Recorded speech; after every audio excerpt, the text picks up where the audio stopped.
My name is Dr. Erica Steele, and on this episode of Living Life Holistically, we want to review what is allopathic medicine.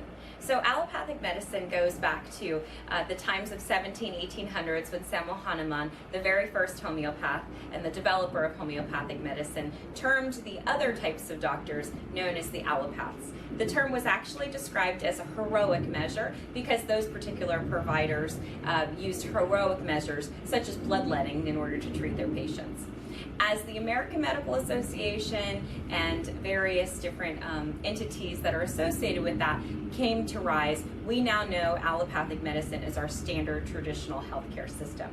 Allopathic doctors and providers, such as your medical doctor, your osteopathic doctor, your nurse practitioner, your physician's assistant, those are all your providers that service allopathic needs. So what happens in that particular model is they diagnose and manage. So you come in with a multitude of symptoms, and then they aggregate those symptoms into a diagnosis, right? That diagnosis is then brought in from the federal government. They have a diagnosis, they have a DSM actually, it is in the psychological world, but they also have other PDFs for those. The Allopaths, they diagnose and manage disease processes, and in a lot of ways that can be helpful for some, especially when the disease process is out of control.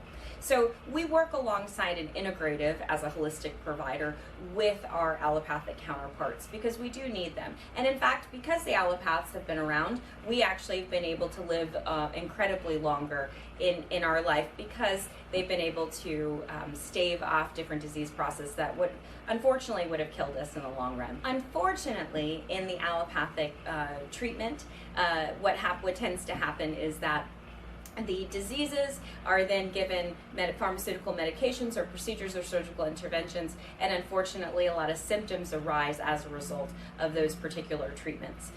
A lot of times the pharmaceuticals that are provided also have synthetics in them, which can be very difficult and harmful on the immune system. We truly appreciate allopathic medicine and allopathic providers. It's just not the forefront of healthcare. We really want to try to use less invasive approaches and do more lifestyle related things so that the need for allopathic doctors, it diminishes over time. There'll always be a need for allopathic doctors. However, we don't want it to be the forefront of our healthcare experience.